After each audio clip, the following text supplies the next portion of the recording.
इस वक्त मैं रावी अर्बन डेवलपमेंट अथॉरिटी के ऑफिस में मौजूद हूँ और आज हम बात करने जा रहे हैं इनके बहुत ही एक प्राइम एंड यूनिक किस्म के प्रोजेक्ट की जो रावी शहर में रिहायशी और कमर्शियल सूरत हाल को देख रहा है। चहारबाग एक ऐसा आइडियल प्रोजेक्ट है जिसमें लोगों ने बहुत ज़्यादा इंटरेस्ट शो किया भी और अभी भी लोग जो हैं इसकी बड़ी जो है वो इंक्वायरीज़ लेकर आते हैं। बहुत सी क्यूरीज होती हैं इनकी कि हमने क्या करना है, जी बताएं कैसे लेना है, कौन सा प्लॉट कितने में अवेलेबल है। तो अगर आपके पास पैसे हैं और आप इन्वेस्ट करना चाहते हैं या आप अपने फ्यूचर को सिक्योर करना चाहते हैं, घर बनाना चाहते हैं, तो this is I would say a golden opportunity. और इसकी डिटेल्स क्या हैं ये आज के शो में हम आपको बताएंगे। हमारे साथ डिप्टी डायरेक्टर सेल्स अहमद मौजूद हैं, उनसे हम बात करेंगे। अस्सलाम वालेकुम अहमद साहब। जी वालेकुम। क्या हाल है आपके? ठीक ठाक। अच्छा, चहारबाग की जब भी मैं बात करती हूँ मुझे लगता है कि it's one of those golden opportunities जिसके बारे में हमें बात करनी चाहिए कि लोगों की इन्वेस्टमेंट सिक्योर और उसका जो इन रिटर्न है वो कुछ सालों में उनको नज़र आना शुरू हो जाएगा। थोड़ा सा बताइएगा चहारबाग कब शुरू हुआ है क्या, क्योंकि यूजुअली लोगों को शुरू में ये नोशन गया कि RUDA is all about one housing society जिसके ऊपर फोकस किया, फिर आहिस्ता आहिस्ता हुआ कि अच्छा जी शहर बनने जा रहा है, शायद रिवर ट्रेनिंग वर्क्स ही सिर्फ रूडा है। लेकिन अब जब पिक्चर थोड़ी सी क्लियर होना शुरू हो गई है तो नज़र आ रहा है कि इसकी बहुत सी डायनामिक्स हैं। बिल्कुल, एक जब एक प्लान सिटी बनती है उसके अंदर सारे ये पार्ट्स आ जाते हैं। हाउसिंग का अलग एक एलिमेंट आता है, कमर्शियल का अलग आता है, हेल्थ से रिलेटेड अलग आता है, डिफरेंट एक कम्युनिटी ऑफ सिटी डेवलप करने जाते हैं। थाउजेंड्स ऑफ डिफरेंट एस्पेक्ट्स उसके अंदर आते हैं। बट हम जब चहारबाग की इसलिए बात करते हैं ज़्यादा क्योंकि चहारबाग हमारा एक प्राइम जूल है, पहला प्रोजेक्ट, और इस टाइम सबसे तेज़ी से बढ़ने वाला फास्टेस्ट ग्रोइंग प्रोजेक्ट इस टाइम जो गवर्नमेंट बैक्ड है। आपने ट्रस्ट की बात की, ये सारी चीज़ें क्योंकि इसके साथ जुड़ती हैं। अच्छा, जब आप ट्रस्ट की बात करते हैं ना, कि ये चीज़ आती है कि जब एक प्रोजेक्ट के अंदर हम एक इन्वेस्टर की पॉइंट ऑफ व्यू से सिर्फ एक बात नहीं करते, हम यहाँ एंड कंज्यूमर को ज़्यादा टारगेट करते हैं। क्योंकि जब गवर्नमेंट का कुछ फ़र्ज़ होते हैं जो जिस तरह हम डिफरेंट सोसाइटीज़ को यहाँ अप्रूव करते हैं, रेगुलेट करते हैं अपने साथ, उसके लिए हमें अपना एक बेंचमार्क हमेशा लाजमी बेहतरीन सेट करना पड़ता है ताकि उसको सारे देखें। अगर हमने जिस तरह की वेस्टेज, जिस तरह मैं कहता हूँ कि हमेशा कि हमने जिस तरह खुली सड़कें, जिस तरह जो सिर्फ नाम की नहीं बात होती, मतलब बेहतरीन हमने वेस्टेज करके मैक्सिमम हमारी 50+ वेस्टेज पे हम चले जाते हैं। मिनिमम साइज़ अगर मैक्सिमम मिनिमम देखा जाए 220 फीट, 300 फीट, 40 फीट, एक हमारा एक स्टैंडर्ड है। ठीक है, इसमें पार्क्स हो गए, कम्युनिटी सेंटर के लिए जो आपने यूटिलिटीज़ के प्रोजेक्ट्स रखे हुए हैं, प्लॉट्स रखे हुए हैं, वो एक मेगा साइज़ के प्लॉट्स हैं। जैसे लोकेशन पे आ जाएं, मेन रिंग रोड के ऊपर, मतलब ये जो एरिया था, मैं आज सुबह हमारी एक डिस्कशन हो रही थी एक जगह, तो मैंने कहा कि जो ये जहाँ हम इस time currently Harbanspura, GT road, ये जो सारे एरियाज़ वाघा के एरियाज़ थे, यहाँ तक एक दफ़ा लाहौर आके रुक गया था और इससे आगे लाहौर दोबारा मूव करना शुरू हो गया कनाल से। यू वेरी राइट, क्योंकि जब तक रिंग रोड नहीं बनी थी और कनाल रोड या जीटी रोड सिग्नल फ्री नहीं हुआ था या ऑरेंज ट्रेन वहाँ तक नहीं पहुँची थी, ये भी वो मेगा प्रोजेक्ट्स हैं जो गवर्नमेंट ने वहाँ पे उस एरिया को टच करते हुए किए। ये सबब्स बनते जा रहे थे, ये साइड होता जा रहा था। लेकिन मुझे लगता है कि चहारबाग जैसे चूँकि इतनी प्राइम लोकेशन पे बिल्कुल उसका एग्जिट जो है वो रिंग रोड के ऊपर है, it connects you to the city और कम्यूट बहुत आसान हो जाता है। तो मुझे लगता है it was such an ideal location कि वो ऐसा लगा कि बस वो एरिया जो है ना वो उठ गया। मतलब रूडा ने जो है वो कहा कि यहाँ से जो है ना वो हमने इसको untapped area, massive piece of land, untapped area due to river. एक टाइम पे उसके ऊपर हमारा जब तक फोकस नहीं होना था तो इन एरियाज को आप डेवलप नहीं कर सकते, नहीं कंसीडर किया जाता था। और जब सैलाब आता है या जब आता रहा है माजी में तो इन एरियाज को टच करता रहा है समहाउ। लेकिन फिर जब उसको कंट्रोल कहीं ना कहीं से पीछे से बैक साइड से, मुझे याद है वो लखोडेर वाली साइड पे करोल घाटी, I am not talking about अभी वाले सैलाब की, बट डेकेड्स से जो एक सिलसिला चल रहा है उसमें ये एरियाज थे ना, देखिए जहाँ रिवर ने जब ट्रेवल करता है उसके इर्द गिर्द के जो एरियाज होते हैं वो ऑब्वियसली एट टाइम जब हाई रिस्क होता है सेफ नहीं होते। तो उसका एक ही सोल्यूशन है जो पूरी दुनिया में किया जा रहा है कि देयर हमेशा रिवर्स आपके चैनलाइज हो। तो जब आपने इनको चैनलाइज किया तो there was more than 140,000 acres of land जो अनटैप्ड था। और जब वो चैनलाइज होने के बाद उधर आपको एक मेगा स्ट्रक्चर, इंफ्रास्ट्रक्चर रोड्स का जाते नजर आता है, एम्बैंकमेंट नजर आती है।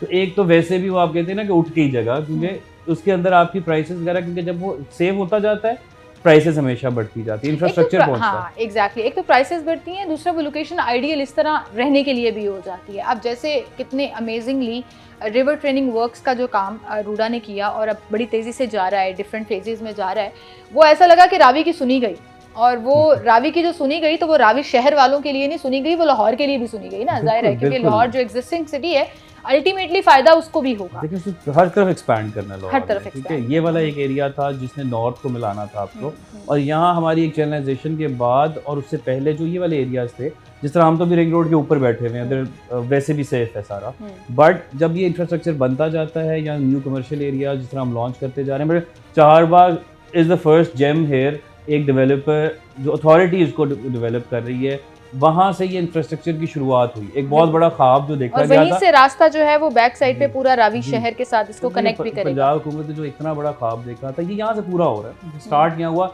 उसकी पूरे होने की वजह, क्योंकि जब हम बात करते हैं चारबाग डेवलप कर दिया, उसका फेजेस वगैरह हमने फेज वाइज अप्रोच ली कि हमने एक जितना एरिया हमने खरीदा हमने उसको डेवलप किया, लोगों को प्लॉट प्राइस के अंदर ही डेवलपमेंट करके दे दी। They don't have to wait for 9 to 10 years कि मुझे आज मैंने प्लॉट लिया है, इसकी मैं प्लॉट प्राइसेस पहले पूरी करूंगा, प्लॉट की जो प्राइस होती है, उसके बाद मैं डेवलपमेंट चार्जेस दूंगा, फिर डेवलपमेंट की बात स्टार्ट होगी, फिर कहीं जाके मुझे वो चीज़ मिलेगी, तब तक मुझे नहीं पता मेरे प्लॉट का क्या होगा। यहाँ ये है कि आप प्लॉट नंबर के साथ अपनी चीज़ लेते हैं, मतलब डायरेक्ट, हाँ, मतलब आपने डाउन पेमेंट की तो आपको प्लॉट नंबर के साथ में डाउन पेमेंट की, आपका प्लॉट आपके नाम पे हुआ, आपने उसके बाद उसकी किस्तें देनी है, वो भी हमने 3 से 4 साल का हमारा किसी प्रोजेक्ट वाइज वेरी करता है, प्लान हुआ, उसके बीच में आपको डेवलपमेंट नजर आना शुरू हो जाती है। मतलब मैं आज सुबह विजिट पे था चारबाग एन्क्लेव, हमारा जो फेज 2 था, मतलब जो मेरे साथ क्लाइंट थे देवर, मतलब उन्होंने कहा यार मतलब 1.5 साल पहले हमने ये चीज़ ली और मोस्टली आप इसकी ब्रांचेस कंप्लीट कर चुके हो, नेक्स्ट ईयर के मिड में कहीं जाके आप इसका शायद पोजेशन भी दे दो जितना फास्ट लगे। मैंने कहा थी हमारी कोशिश यही होती है कि टाइम में डिलीवर करें, कि 4 साल का प्रोजेक्ट है उसके अंदर इसको डेवलप कर दें, ताकि जब डेवलपमेंट चार्जेस, क्योंकि पता है ना एक वो हर बंदा कहता है यार प्लॉट है उसके साथ डेवलपमेंट चार्जेस क्यों, देखिए एक ज़मीन की कीमत, उसके बाद उसके ऊपर जो आपने इंफ्रास्ट्रक्चर कॉस्ट एक बेयर की है उसको आपने किया, हम ये पहले कर देते हैं, ताकि जब किसी ने डेवलपमेंट चार्जेस देने की बारी है तो उसके सामने एक सोसाइटी नजर आए। आई थिंक ये बड़ा मैटर करता है। Being deputy director of sales, ये अहमद आप इससे मेरे अग्री करेंगे कि जो एक चीज़ बन जाती है और आप अपने प्रोमिसेस पूरे करते रहते हैं, तो उसके बाद सेल्स और जो उस चीज़ को जैसे कहते हैं ना मार्केट करना, वो आसान हो जाता है, और एक स्टार्ट हो जाता है ना? और दूसरी तरफ से लोगों का इंटरेस्ट ज़्यादा बढ़ना शुरू हो जाता है। जो लोग ट्रैक कर रहे होते हैं वो देखते हैं भाई 1 साल में इन्होंने सड़कें भी बना दी, इतनी चौड़ी सड़क बना दी, मेन रोड बना दी, इन्होंने पूरा उसका लेआउट डिज़ाइन करना शुरू कर दिया, वहाँ पे पता लगना शुरू हो गया, एक पेट्रोल पंप जो है वो भी उसकी साइट शुरू हो गई है, फिर स्कूल्स वहाँ बनेंगे, हॉस्पिटल बनेगा, मतलब पूरा एक जो पैकेज है ना वो वहाँ पे एग्जिस्ट करता है। इट्स नॉट लाइक कि हमने पार्क के लिए जगह छोड़ी थी, बाद में हमने वो भी प्लॉट बेच दिए, ये वाला सीन जो आम सोसाइटीज में होता है वो भी नहीं है। प्लान्ड अप्रूव्ड जो सोसाइटीज होती हैं उसमें हमेशा ये सारी चीज़ें अपनी जगह बरकरार रहती हैं, बट जो अनप्लान्ड या इलीगल हाउसिंग सोसाइटीज होती हैं जिनसे हम खुद रोकते हैं, ठीक है, कि जब आपने अपना पैसा इतनी ज़िंदगी भर की कमाई उस सोसाइटी में जाके लगाई होती है, there are people calling us जिनका रियल एस्टेट से एक्सपीरियंस है या उस तरह तो कॉल आती रहती है, या फलानी सोसाइटी में यार कोई जानने वाला है क्योंकि मेरा प्लॉट अभी तक नहीं मुझे मिला, या मेरी अभी पेमेंट कंप्लीट होने वाली है एंड मतलब पोजीशन के लिए नहीं। एक बंदे ने क्या सोच के ना इतना पैसा लगाया, हंड्रेड्स ऑफ हाउसिंग सोसाइटीज जो एग्जिस्ट करती हैं सिर्फ लाहौर में, which are not LD approved, और फिर उसके बाद उनका कोई रौला पड़ जाता है और फिर वो प्लॉट नहीं मिलता, जैसे अभी आप जिक्र कर रहे हैं। तो आई थिंक अपनी जितनी भी आपकी ज़िंदगी की जमा पूंजी होती है, जिस भी कोई इन्वेस्टर भी है ना, तो उसने अपनी इन्वेस्टमेंट अगर करनी है, किसी ने घर बनाना है ख़ास तौर पर, और हमारे यहाँ पर चूँकि लोग जो है ना वो अल्टीमेट हमारा ख्वाब जो है ना अपना घर होता है, और अगर अपना घर सिक्योर ना हो, वो लैंड ही सिक्योर ना हो, वो रजिस्ट्री जो है वो आपके नाम ना हो, या वो प्लॉट आपके नाम ना हो, तो बड़ा मसला हो सकता है। अच्छा, अब हम आ जाते हैं मिडिल क्लास के ऊपर। मिडिल क्लास वालों के लिए चारबाग में क्या ऑप्शंस मौजूद हैं? एंड मिडिल क्लास से मेरी मुराद जिन्होंने 5 मरले का या मैक्सिमम भी 10 मरले का घर लेना है, उससे ऊपर वो लोग नहीं चाहते। कोशिश उनकी यही होती है कि 5 मरले का ही हो जाए लेकिन अपना हो जाए। ज़रूरत के मुताबिक हर किसी ने इन्वेस्ट करना होता है। 5 मरले में बहुत सारे इन्वेस्टर्स भी हैं जो चीज़ खरीद लेते हैं, जब उसका रेट बढ़ता है उसको बेच के, मतलब एक रनिंग आइटम होती है 5 मरला। हमने ना 5 और 10 पे बहुत ज़्यादा फोकस किया। हमारे पास 10 मरला के प्लॉट बहुत ज़्यादा है कि हमने घर को एनक्लेव 2 मतलब चारबाग में भी, 1 में तो था ही 10 मरला और एक किनार। एनक्लेव 2 में तो मैंने सारी एक रेंज दी हुई है, 3, 5, 7, 10 इस तरह, और 20 मरला के प्लॉट्स, वो सारी अवेलेबिलिटी हैं। आप समझ लें कि 40 लाख से शुरू होता है, तो आप अपने 65 लाख तक अपना 3 मरला 5 मरले का प्लॉट 3 से 4 साल के साथ में आप अपना आराम से वहाँ ले सकते हैं। तो अपॉर्चुनिटी इसी तरह है। चीज़ ये है कि आपने चीज़ ले ली, आपको उसका रिटर्न कब मिल रहा है, उसकी लोकेशन क्या है, आइडियल लोकेशन होनी चाहिए, सिटी के करीब होनी चाहिए, रिंग रोड अगर है, आजकल तो लाहौर में रिंग रोड के ऊपर अगर आप सोसाइटी का फ्रंट है तो आप एक बहुत टॉप की सोसाइटी है, उसके उतनी ही वो महंगी है सोसाइटी, उतना ही उधर इंफ्रास्ट्रक्चर बेहतर है। Access we have easy seen है ना, एग्जांपल्स, मतलब आप गिनी चुनी हैं बट बहुत अच्छी एग्जांपल्स हैं, उनको ओन भी किया है। हम as authority, as a government का ब्रांड इसको चारबाग को उस तरह से टारगेट कर रहे हैं कि यहाँ हर तबके से लोग इधर आएँ, ना सिर्फ यहाँ हमारे पास 3 मरला का या कनाल का प्लॉट है, जो यूटिलिटीज़ हैं, जो एमिनिटीज़ हैं उस लेवल की बनाई जा रही हैं ताकि हर किसी भी क्लास इधर रहे। हमारा ओवरसीज़ बहुत क्लाइंट है, उसने ये क्योंकि उनको भी होता है कि यार जिस भी मुल्क में अगर हम कहीं और काम करें पीछे मेरा प्लॉट सेफ होना चाहिए, तो वो भी गवर्नमेंट का सोच के इसे करते हैं और हमने इसको प्रूव भी करके दिखाया है। फिर चले जाए फार्म हाउसेस, एक कॉन्सेप्ट ऑफ फार्म हाउसेस का हमने फार्म हाउसेस भी इंट्रोड्यूस कर दिया है कि हाउसिंग प्रोजेक्ट की नज़र में आपने फार्म हाउसेस को एक हमने वहाँ एक सोसाइटी अभी लॉन्च की काला कताई के ऊपर, ताकि वो एक ब्रांड का लोगों को रजिस्टर होता जाए कि they are doing everything. Commercial है तो इससे भी सबसे बेहतरीन कमर्शियल के जो प्लॉट करंटली हमारे पास अवेलेबल है वो अभी नई सोसाइटीज में बहुत पीछे करके हमारे पास। अच्छा, इस पर हम बात करेंगे, मजीद भी बात करेंगे और मैं थोड़ा सा पेमेंट प्लान भी इन डिटेल डिस्कस करना चाहूँगी। एक छोटी सी ब्रेक लेते हैं, दोबारा हाजिर होंगे हमारे साथ।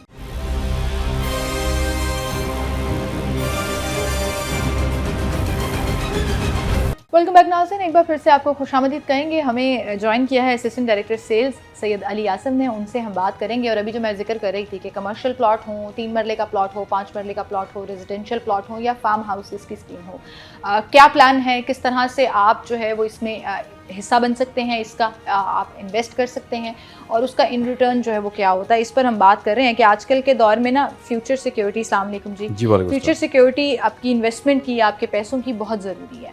हम स्टार्ट करते हैं छोटे प्लॉट से, लेट्स से कि आपका डाउन पेमेंट कितने % पर होती है, किस प्लान किस तरह से बनता है, क्योंकि इस तरह की क्यूरीज लोगों के जहन में बहुत ज़्यादा आती हैं कि वो अफोर्ड कर सकते हैं या नहीं। बहुत सी सैलरी क्लास है जो थोड़े थोड़े अपने पैसे साइड पे करना चाहती है कि अच्छा हमारा कुछ इन फ्यूचर जो है वो कुछ सिक्योरिटी हो जाए। जी अच्छा, थैंक यू वेरी मच, आपने प्रोग्राम में हमें बुलाया और आपके तवज्जो से हम लोग आवाम के अंदर जो है अपने जो एक वर्ड ऑफ माउथ होता है वो हम लोग फैलाते होते हैं इन टर्म्स ऑफ पॉजिटिविटी और के किस तरह के प्रोजेक्ट्स सिक्योर, अभी आपने एक वर्ड यूज़ किया था सिक्योर,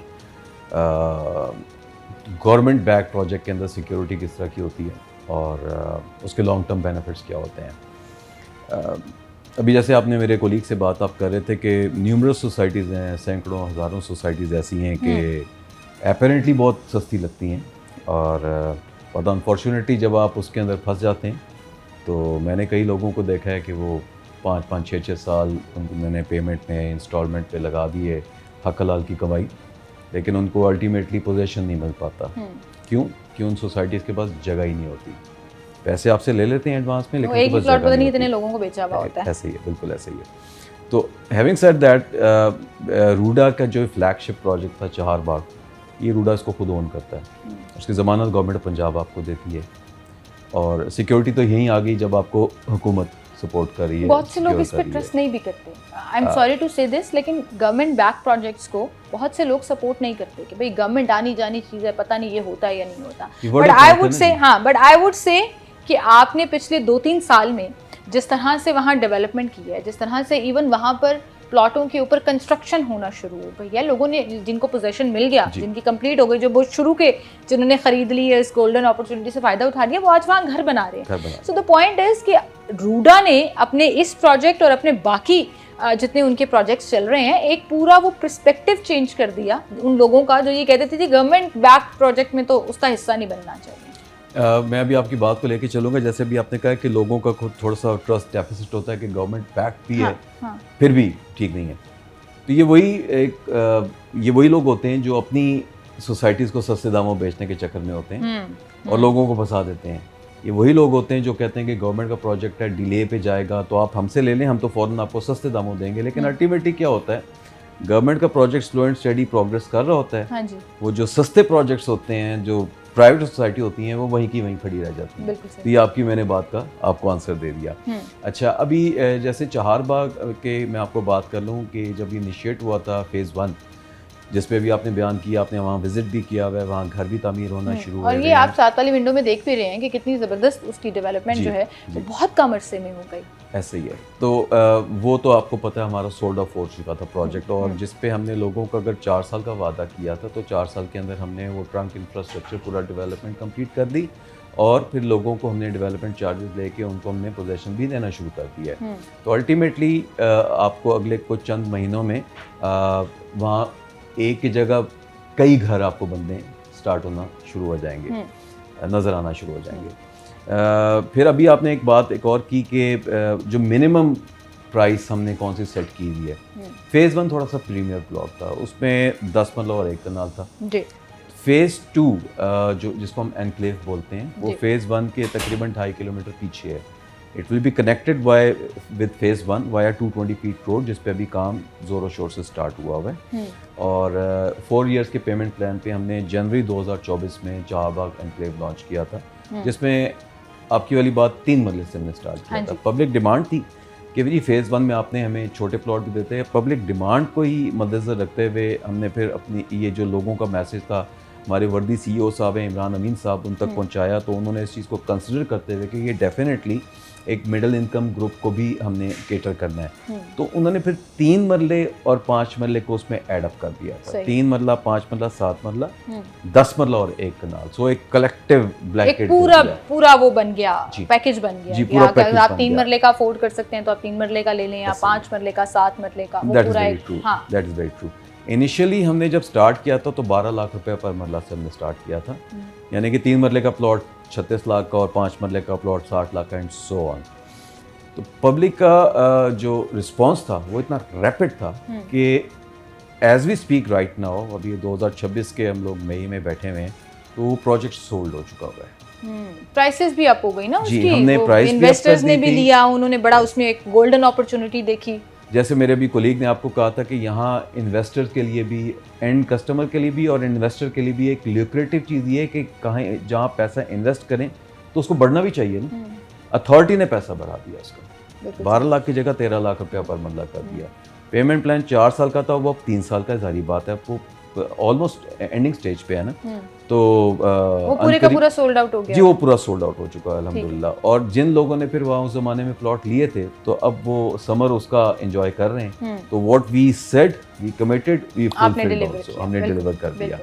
अच्छा, कमिंग टू द पॉइंट, अभी एग्जिस्टिंगली हमने कुछ लास्ट ईयर के 2025 के लास्ट क्वार्टर में हमने फेज़ 1 की एक्सटेंशन लॉन्च कर दी। अच्छा, अब अगेन बात वहीं आ गई, फेज़ 1 वाले क्योंकि लिमिटेड प्लॉट्स थे, वहाँ को 558 प्लॉट्स थे, तो जो फेज़ 1 में जिन लोगों ने मिस कर दिया, उन्होंने कहा कि हमें फेज़ 1 में एक और चीज़ हमें ला के दें। उनकी डिमांड पे अगेन हमारे वर्दी CEO साहब एक्टिव हुए, उन्होंने फेज़ 1 की एक्सटेंशन लॉन्च कर दी, जिसको हम रीवा के नाम से बोलते हैं जी। 5 मरला, 10 मरला और 1 कनाल उसमें हमने लॉन्च कर दिया। ठीक है, 16 लाख रुपया पर मरला से। और अभी वहाँ प्लॉट्स अवेलेबल हैं? जी बिल्कुल अवेलेबल हैं, और उस पर हमें मार्केट से रिस्पांस भी बहुत ज़बरदस्त आया है। अलबत्ता उसका जो डाउन पेमेंट हमारी है वो 30% होगी। ठीक है, 30% डाउन पेमेंट होगी, क्योंकि एक प्रीमियर ब्लॉक है वो, right on the ring road है। बिल्कुल उसकी एक्सेस जो है वो रिंग रोड से I think 1 minute 1.5 minute 2 minute की ड्राइव है, बिल्कुल गेट के पास है। जो चहारबाग का मेन गेट है उसकी उससे ज्यादा दूर नहीं है वो। नहीं, आपने देखा होगा चहारबाग का जो हमारा मेन सेंट्रल गोल चक्कर है, हाँ, जिसको हमने सिग्नेचर कमर्शियल का नाम दिया हुआ है, तो ये उस गोल चक्कर से लेफ्ट साइड का जो पूरा surrounding area, this is called Rewa. तो उसका जो पेमेंट प्लान है दैट इज लाइक 3 साल का पेमेंट प्लान है, और इंशाल्लाह हमने जैसे फेज़ 1 को डिलीवर किया, एनक्लेव को डिलीवर किया, तो रीवा को भी हम लोग 3 साल में लोगों को डिलीवर इंशाल्लाह करके देंगे इंशाल्लाह जी। और इसके साथ साथ जो आपका काला खताई रोड पर पूरा एक फार्म हाउसेस की जो पूरी सोसाइटी, ये क्या आइडिया था, ये मुझे बताएं, और उस पर उसमें लोगों का कैसा इंटरेस्ट आ रहा है? क्योंकि फार्म हाउस जो है ना वो लोगों की एक लग्जरी, लेकिन एक लोगों का काम पॉइंट भी होता है कि कोई अच्छी सी जगह हो, पुरसकून जगह हो, और वहाँ कभी नहीं सोचा था। यूजुअली फार्म हाउसेस ऐसी जगहों पर होते थे जहाँ पे रात के टाइम पे जाते हुए लोग डरते भी थे, क्योंकि लाहौर की बहुत थोड़ा सा बाहर निकल जाएं आप तो वहाँ आता था। आपने उसको भी सोसाइटी के लिए मतलब एक सिक्योर एनवायरनमेंट दे दिया, जो लोग इंटरेस्टेड हैं अपने फार्म हाउसेस बनाने। जी, इसमें देखें, अब मैं आपको एक पॉइंट इस पर रेस करता हूँ कि फार्म हाउसेस जो प्राइवेट सोसाइटीज़ के अंदर लोग फार्म हाउसेस बेच रहे हैं, 2 कनाल के, 4 कनाल के, 6 कनाल के, 8 कनाल के, तो बाय लॉ 2 कनाल का तो फार्म हाउस हो ही नहीं सकता। So we go by the regulations, by the law कि फार्म हाउस की जो मिनिमम साइज़ होती है वो होता ही 4 कनाल है। तो 4 कनाल और 8 कनाल का हमने यूज़ किया। जो इस वक्त फार्म हाउसेस थे जिसकी वजह से डिमांड हमने पुल अप की जी, वो एक बड़ी कंजस्टेड जगह पे फार्म हाउसेस बने हुए हैं। 30-30 फुट की रोड है, अंदर वाली रोडों पे जाएं तो पीछे के फार्म हाउसेज हैं कुछ 20-20 फुट की रोड में भी बनाए हुए हैं। और फिर वो कहते हैं जी ट्रांसफार्मर भी आप अपना लगाएं, आप सीवरेज भी अपना खुद लगाएं, सिक्योरिटी भी कोई नहीं है। और प्लस जैसे भी आपने कहा कि फार्म हाउस एक ऐसी जगह है कि जहाँ लोगों को ना मेंटल पीस चाहिए। हाँ जी, आप अपनी फैमिली फ्रेंड्स के साथ वहाँ जाके आप एक सुकून के लिए जाते हैं। तो हमने फिर ये वाली जो सोसाइटी थी हमारी फार्म हाउस की, चारबाग फार्म जिसको हम बोलते हैं, तो ये काला खताई का जो वो एग्ज़िट है लाहौर सियालकोट मोटरवे के ऊपर, वहाँ से उस एग्ज़िट से जस्ट 850 मीटर के फासले पे with a front of 1200 foot हमने लॉन्च किए, जिसमें 4 कनाल और 8 कनाल की कटिंग हमने दी। और हमारी जो मिनिमम भी जो रोड है जो फार्म हाउस के अंदर जाती है वो 60 फुट की है। अच्छा, तो और फिर हम लोग उनको टर्न की प्रोजेक्ट दे रहे हैं कि ट्रांसफार्मर भी हमारा है, सीवरेज भी हमारा है, डेवलपमेंट भी हमारी है। तो आपको तुमने एक टर्न की सोल्यूशन दे दिया ना कि जब आप लोग इंटरेस्टेड हैं, अभी आ रहा है, इसमें रिस्पांस आ रहा है, बहुत अच्छा रिस्पांस आ रहा है। और बल्कि मैं आपको ये भी बात बताऊं कि इनिशियल जो हमारा सॉफ्ट लॉन्च था उसकी प्राइस के मुताबिक अब तो हम उसका रेट भी बढ़ा चुके हैं। 4 करोड़ 30 लाख रुपए का हमारा 4 कनाल था, तो अब उसको हम 5 करोड़ 5 लाख पे लेके चले। सही है। और आप देखें कि with in days, with in months जो है ये रिटर्न ऑन इन्वेस्टमेंट जो है वो आपको मिलना शुरू हो गया है। तो I think this is the golden opportunity, वो चाहे फार्म हाउसेस की हो, वो चाहे छोटे प्लॉट्स की हो, जिस भी कैटेगरी में आप अपने आप को देखते हैं कि जी ये मेरे लिए कंफर्टेबल है, वो चाहे इन्वेस्टमेंट पॉइंट ऑफ व्यू से हो या अपना घर बनाने के लिए भी। तो आई थिंक सिक्योरिटी, ट्रांसपेरेंसी और डिलीवरी, ये तमाम चीज़ें जो हैं वो बड़ी मैटर करती हैं, जो आपको चारबाग रूडा जो है वो ऑफर कर रहा है। एक और चीज़ बल्कि मैं आपके प्रोग्राम के थ्रू मैं लोगों को बताना चाहता हूँ कि एक टिपिकल माइंडसेट होता है लोगों का कि जी सरकारी इदारा है, इधर एंट्री बड़ी मुश्किल है, यहाँ वो एक अफसरशाही माहौल है, रेड टेपिज्म है, यहाँ मुलाकात नहीं कर सकते। तो मैं तो बल्कि आपके प्रोग्राम के तवज्जुह से ये बताना चाहता हूँ कि हम तो एक बड़ी ओपन डोर पॉलिसी पे बिलीव करते हैं। यहाँ आपको इंतहाई कॉर्पोरेट कल्चर मिलेगा, हमारे कस्टमर्स हमारे पास मिल के आते हैं, इवन कि हम उनको ये भी नहीं कहते कि आप रिसेप्शन पे रुको, सीधे आप हमारे बिल्कुल सही। अच्छा, ये आपने सही कहा। दूसरा, आपका वन विंडो ऑपरेशन जो एक शुरू हो चुका है, वो बड़ा ज़बरदस्त किस्म का एक इनिशिएटिव है, जिससे लोग, इन्वेस्टर्स, कंप्लेंट्स करने वाले, क्रिटिसाइज करने वाले, क्यूरीज करने वाले या सर्विसेज लेने वाले, सब के सब उनको बड़े अच्छे तरीके से केटर किया जाता है। वो हमने पूरा एक शो जो है वन विंडो ऑपरेशन का मतलब ये है कि एक सिंगल पॉइंट है जिस पे आपने जाके हर तरह की चीजों को केटर किया जाए। अनलाइक दूसरे डिपार्टमेंट्स को, इस तरह के कुछ डिपार्टमेंट्स होते हैं जिस पे आप एक कस्टमर जाता है, कोई एक सारिफ जाता है या कोई मतलब किसी कोई क्वेरी होती है, तो आप एक डिपार्टमेंट से दूसरे से तीसरे वो आपको घुमाते रहते हैं। तो ये आई थिंक ये this was also one of the step जो ट्रांसपेरेंसी की तरफ आपको लेकर चलता है कि किसी भी किस्म की कोई भी क्यूरी है, कोई भी सर्विसेज आपको चाहिए, कुछ भी आपको करना है, आपको दफ्तर से दफ्तर धक्के नहीं खाने पड़ेंगे। एक ही पॉइंट है जहाँ पर जाकर आप वो तमाम चीजें जो है वो क्लियर कर सकते हैं। Well, thank you so much sir for being with us. और एक छोटी सी ब्रेक लेते हैं, दोबारा हाजिर होंगे हमारे साथ। रहिए।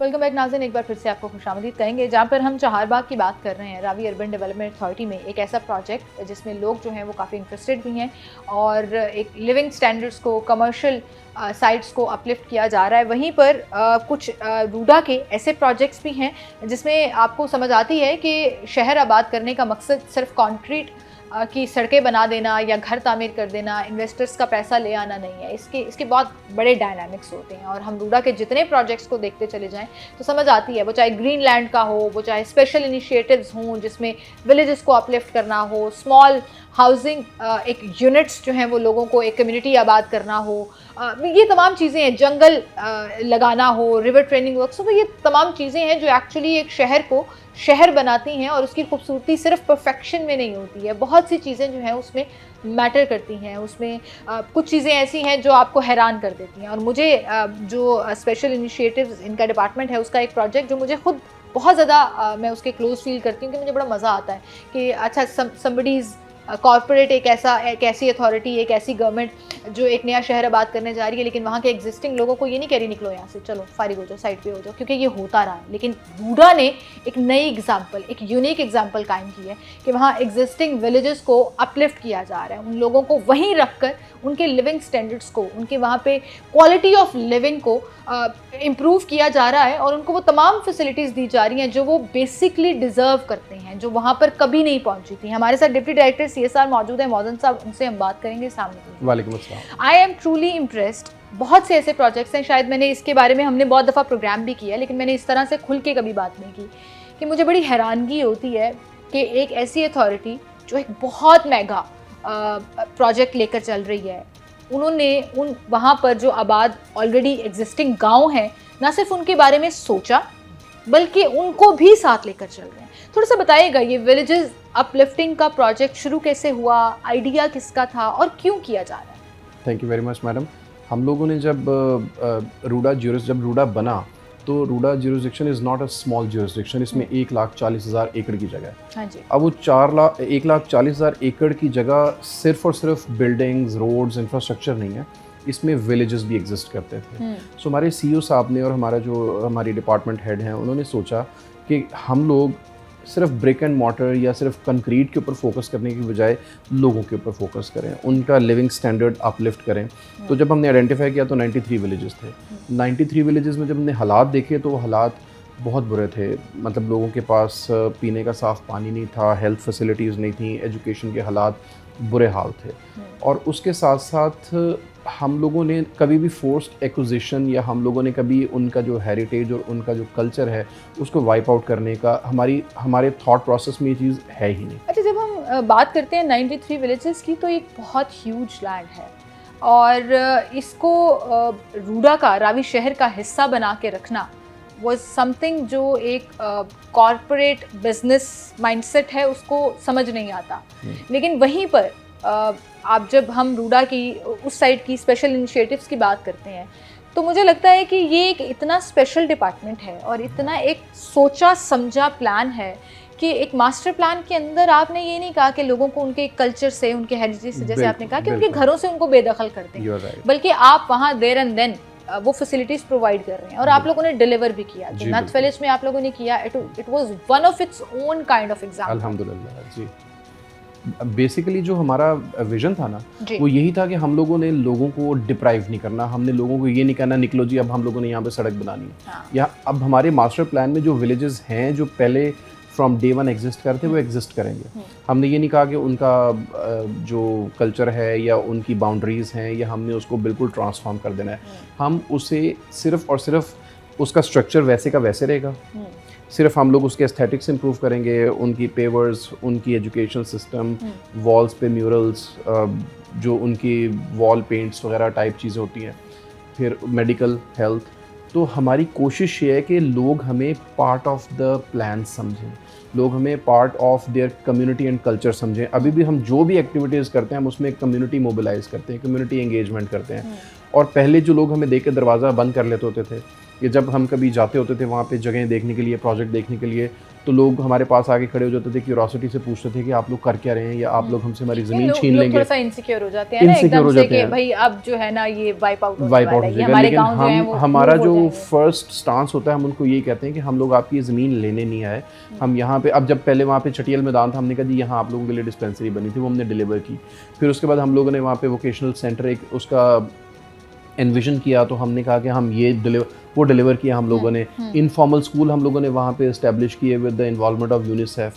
तो हमने जब ये काम किए तो अब लोगों का कॉन्फिडेंस हम पे बढ़ गया। अब जब हम जाते हैं तो लोग हमें चाय ऑफ़र करते हैं, खाना ऑफ़र करते हैं कि आप हमारे साथ आएँ और आप लोग हम उन्हें अपने प्रोजेक्ट का हिस्सा समझते हैं। और वो बन भी गए, और वो बन गए हैं। They have started supporting all the initiatives. वहाँ मेडिकल कैंप्स लगते हैं। अब हमारी कोशिश ये है कि हम लोग जो हैं इस विलेज से निकल के हम अगले विलेजेस को पकड़ें, क्योंकि अब आसपास के विलेजेस जब सुनते मिलते हैं वो कहते हैं कि यहाँ पे नथ विलेज में काम हुआ, कौन कर रहा है, रूडा कर रहे हैं। अच्छा, और उनके माइंड में आता है कि अच्छा रूडा ये काम भी कर रहा है। हमें तो लगता था कि रूडा आगे वाइप आउट कर देगा, रूडा आगे हमसे मेरी ज़मीनें ले जाएगा, रूडा यहाँ पे हमारे घर निकाल के और वहाँ पे सड़क बना देगा, बट ऐसा कुछ नहीं, ना हुआ है ना आगे भी होगा। आप लोगों ने जो नथ विलेज में डिलीवर किया, अब वो जो है वो आगे स्प्रेड होना शुरू हो गया। अब लोग डिमांड कर रहे हैं कि जी अब अगली बारी जो है वो हमारी आ जाए। इस पर हम बात करेंगे, एक छोटी सी ब्रेक लेते हैं, दोबारा हाजिर होंगे हमारे साथ।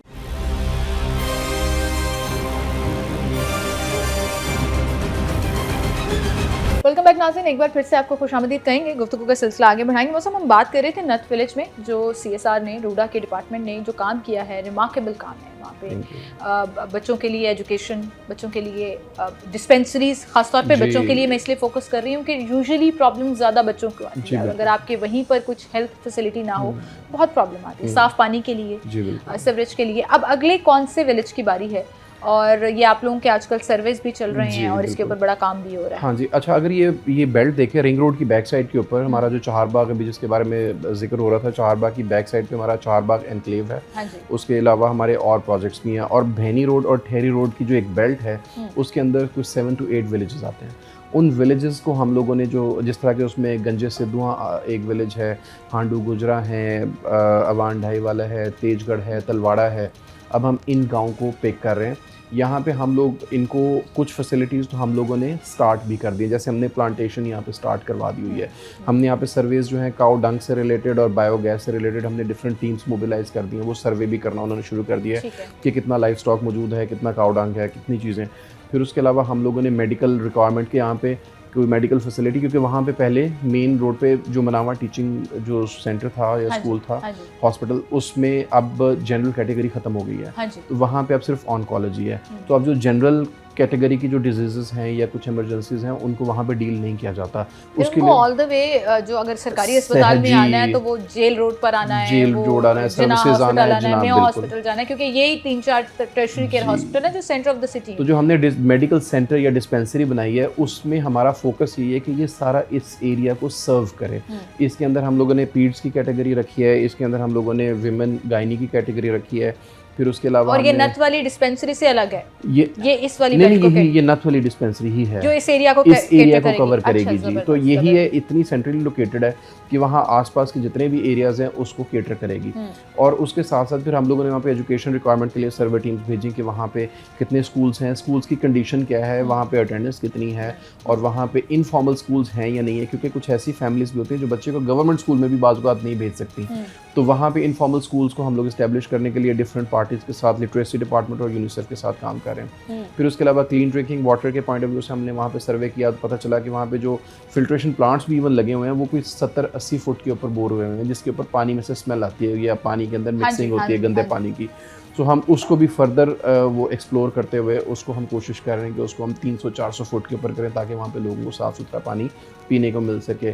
उसके अलावा हम लोगों ने डिफरेंट डिपार्टमेंट्स को एंगेज किया, जैसे वेस्ट मैनेजमेंट वालों को एंगेज किया कि आप लोग यहाँ पे जो साफ़ सफाई हैं, खुले जो गटरों के ढक्कन हैं उनको, या पे गलियों में जो नालियाँ वाली हैं, काम ये सारा इन डिपार्टमेंट्स का ही है, डिपार्टमेंट्स है। लेकिन हमने सिर्फ आप लोग जो ब्रिज का रोल प्ले कर रहे हैं, आप लोग वो कर रहे हैं डिपार्टमेंट्स को भी जाकर के भाई यहाँ भी जरूरत है, यहाँ भी आए। This is something very important. इससे रेगुलरिटी आ रही है उनको, जब पता चल रहा है कि ये पूछ रहे हैं, फॉलो अप कर रहे हैं, बेनिफिट लोगों का है, तो उन्होंने भी अपनी टीम्स को मोबिलाइज किया कि जी यहाँ भेजना शुरू कर दें। और फिर उन्हें हमारे साथ तस्वीरें शेयर करते हैं कि देखिए जी यहाँ पे पहले कूड़ा पड़ा था, हमने यहाँ पे साफ करवा दिया। अब अगला सवाल ये है कि क्या नथ विलेज के तर्ज पर ही बाकी जगहों को भी अपलिफ्ट किया जाएगा? जी बिल्कुल, या इंटरकनेक्टेड रख के कुछ हमारी कोशिश तो यही है कि देखें, अब एक काम हमने करके दिखा दिया, एक चीज़ हम लोगों ने डिलीवर कर दी, तो अब हमें पता है कि एक विलेज में किस तरह की सबसे ज़्यादा बुनियादी रिक्वायरमेंट्स हैं। तो हमारा मेन फोकस तो 4-5 चीज़ों के ऊपर ही रहेगा, जिसमें हमारे पास हेल्थ है, एजुकेशन है, क्लीन ड्रिंकिंग वाटर है, और हमारे पास सीवरेज है, सॉलिड वेस्ट मैनेजमेंट है, और काउडंग मैनेजमेंट, सोलर और एस्थेटिक्स वगैरह। सो इन बेसिक चीज़ों को हम लोग लेके चलेंगे। कम्युनिटी मोबिलाइज्ड है, इन लोगों के, इन एरियाज़ के नंबरदार हमारे साथ लाइंड अप हैं, अलाइंड हैं। इवन के वो बाज़ लोग जब वो काम होता हुआ देखते तो वो इतने जेनरस होते हैं कि कहते हैं कि आप हमारी ये ज़मीन आप फ्री ऑफ कॉस्ट ले लें और इसके ऊपर आप काम शुरू करें, कुछ काम हम तैयार हैं देने को, हम आपको सपोर्ट करने को तैयार हैं। जो हर्डल्स आपको नथ विलेज के दौरान आई शुरू का जो एक अब हमारी स्पीड थोड़ी सी तेज अब हो चुकी है, नहीं आया। पहले हमने नथ विलेज में जितना टाइम लगाया, अब उतने टाइम में होपफुली हम लोग 4 से 5 विलेजेस को अपलिफ्ट कर लेंगे। और अगले You don't have to convince them ना, Yeah. अब तो आपने डिलीवर करके जी, दिखा बिल्कुल। दिया और अब लोग जो हैं वो आपके फैन हो गए हैं, अब वो अल्हम्दुलिल्लाह। दुआएं मांग रहे हैं कि रूडा हमारी अल्हम्दुलिल्लाह। तरफ भी आ जाए और हमारे गांव की, हमारे पिंड की। अच्छा, ये वो वाले गांव नहीं है जो बहुत बड़े बड़े हैं, नहीं, 20 It's- एकड़ 5 हाँ, एकड़ 4 एकड़ exactly, इस तरह की exactly. फैमिली, 40 फैमिलीज 100 फैमिलीज वाले इस तरह के कम्युनिटीज गाँव हैं। हैं, छोटे छोटे डेरे हैं जो इवन लोगों एक ने गांव अपने का मैं बनाए जिक्र हैं। जरूर करना चाहूँगा कि एक बुकनवाल एक गांव है जिसको रूडा ने रिकवर किया था। ये बिल्कुल ये सैलाब में इतना ज़्यादा वो हो चुका था कि कुछ गांव का पार्ट जो है वो डैमेज बह चुका था। तो इसको फिर रूडा ने डिफरेंट किस्म के वे आउट्स बना के और उसमें से वो रूडा ने रिकवर किया था। वो लोग बड़े ओब्लाइज्ड फील करते हैं जब भी हम वहाँ पे विजिट करते हैं, और वो भी हमारे वन ऑफ द प्रोजेक्ट्स है। Well, thank you so much, good luck for all these projects. इसी के साथ नाज़रीन आपसे इजाज़त दूंगी, अपना ख्याल रखिएगा, अल्लाह हाफ़िज़।